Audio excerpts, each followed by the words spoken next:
en tant qu'ils sont des individus. Car depuis que le monde est le monde, il n'y a jamais eu d'unité, ni à plus forte raison de souveraineté algérienne. Carthaginois, Romains, Vandales, Byzantins, Arabes de Syrie, Arabes de Cordoue, Turcs, Français, ont tour à tour pénétré le pays, sans qu'à aucun moment et d'aucune façon il y ait eu un État algérien. Quant à la date du vote, je la fixerai le moment venu, mais au plus tard, 4 années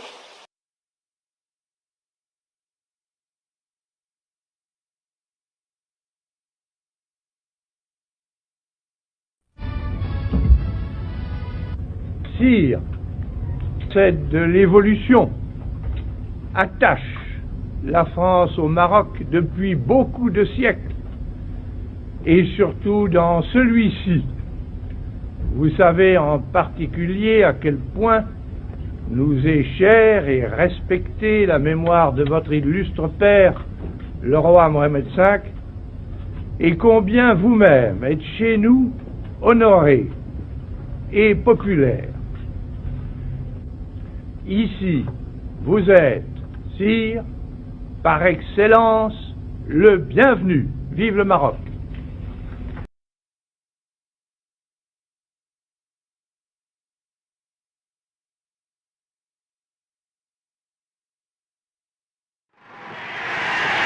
Tout au long du périple algérien qui allait successivement le conduire à Constantine, à Beaune, à Oran, à Mostaganem, le général de Gaulle devait vérifier l'importance de la participation musulmane au mouvement déclenché par le choc des événements de mai.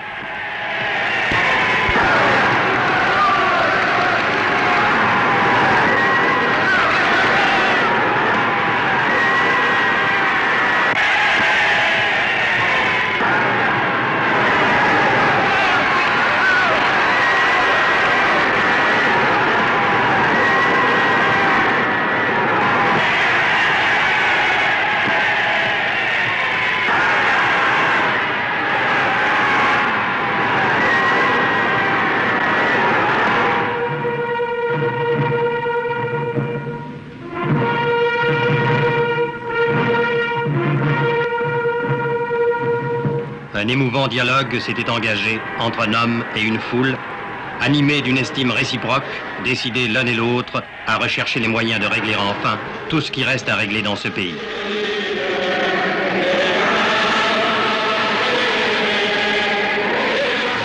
En fixant à Tiaret la première étape de son nouveau voyage en Algérie, le général de Gaulle a voulu honorer le centre de l'Algérie où la population a voté oui à 99%.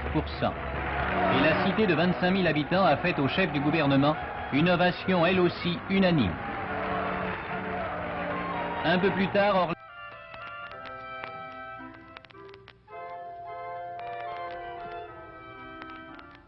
Ce matin, le général de Gaulle et sa suite gagnaient la sous-préfecture de Renault à 50 km au sud-ouest d'Orléansville. Il était précédé par toutes les personnalités qui l'attendaient sur la place d'Armes. Les généraux Gambiès, de Cantarec, de Saint-Hilaire, Martin et l'amiral Clerville. À 8h30, l'alouette du président de la République arrivait au-dessus de la place d'Armes.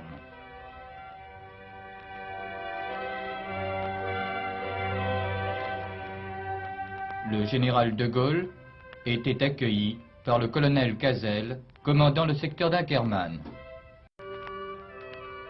Il passait alors en revue un détachement du Magzen de la SAS de Renault.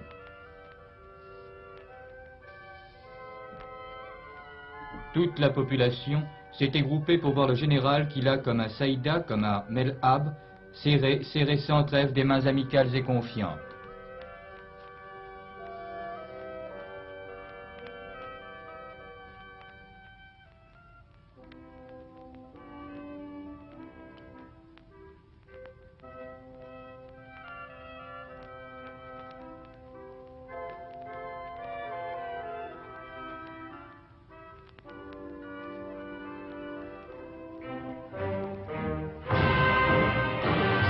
sûr, déclarait le président de la République, de dire ce que vous pensez. Il vous faut la paix pour pouvoir être libres et heureux. J'ai confiance dans notre avenir à tous, parce que je suis sûr que nous le ferons ensemble dans la fraternité.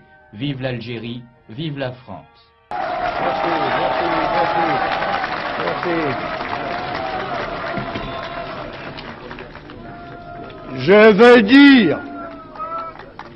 Je veux dire combien je suis heureux de me trouver ce matin chez vous, à Tizi Ouzou, dans ce noble et beau pays de Kabylie. Tous, nous sentons combien, après tant d'épreuves, vive la Kabylie et vive la France! Et Saïda, cela a été la 3e étape du voyage que vient de commencer en Algérie le général de Gaulle. D'ailleurs, le général de Gaulle, que voici, il arrive. Donc c'est la 3e étape de ce voyage que commence le général de Gaulle en Algérie. Après s'être posé à Thierville, il a rendu visite à Berthelot, un lieu où existe un centre de regroupement particulièrement moderne, particulièrement bien monté, et le voici à son arrivée ce matin à Saïda. Il est 11h45, le général de Gaulle a un peu de retard, et la foule s'était massée très nombreuse, elle attendait, vous le voyez, il est entouré du lieutenant-colonel de Bonneval, je ne cite pas les personnalités par ordre de préséance, mais par ordre de vision, donc le lieutenant-colonel de Bonneval qui essaye d'ouvrir un chemin au général de Gaulle. Vous voyez le colonel Godard, responsable de la sûreté en Algérie. Tout à l'heure, vous pourrez voir sans doute M.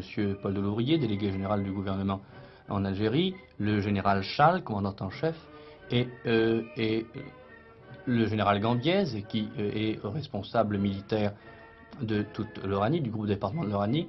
Voici bien une petite fille qui s'approche, elle n'a pas peur, elle ne pense pas au protocole, elle pense simplement à dire bonjour au chef de l'État, et cela... L'avenir de l'Algérie, où est-il?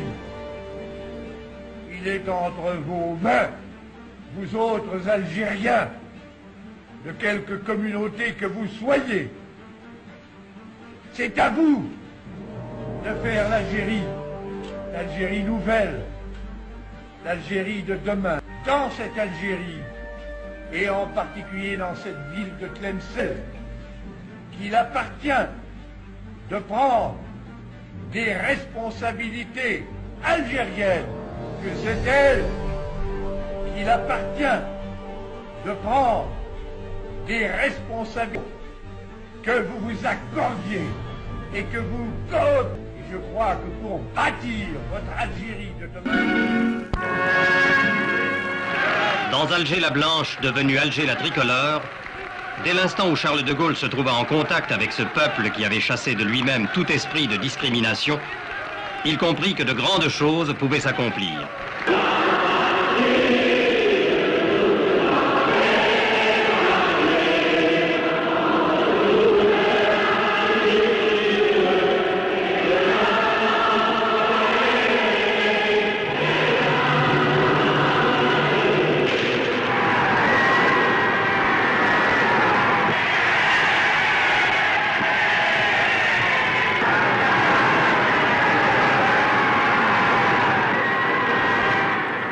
La France considère que dans toute l'Algérie, il n'y a qu'une seule catégorie d'habitants.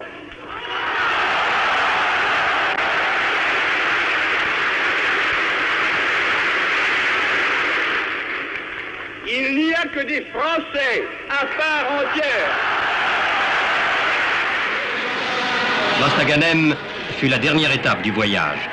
Et nulle part ailleurs, on n'avait vu autant de burnous dans les foules rassemblées autour du président de Gaulle.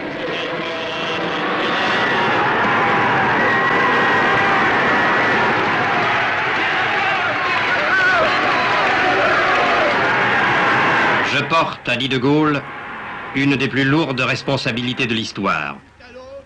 Cependant, partout en Algérie, l'unanimité fut telle que la formule désormais célèbre « 10 millions de Français » devenait un but accessible. 10 millions de Français.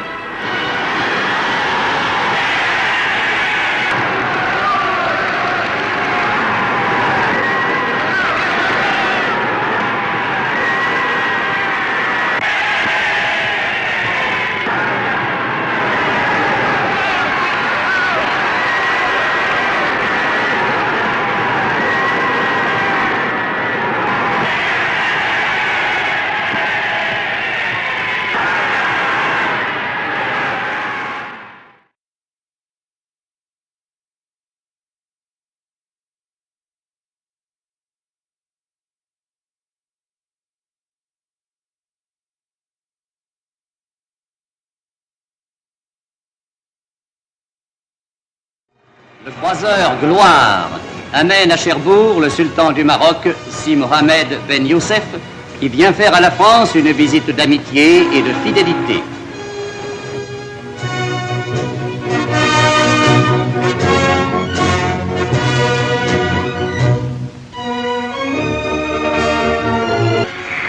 Oui, dans la gare du Bois de Boulogne, où aucun train n'est entré depuis la visite historique des souverains britanniques, le général de Gaulle vient accueillir l'hôte de Paris.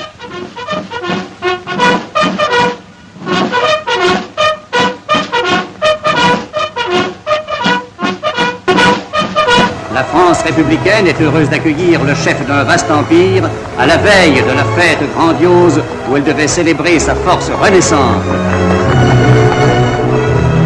À Clermont-Ferrand, Sa Majesté Si Mohamed Ben Youssef accompagne le chef du gouvernement provisoire.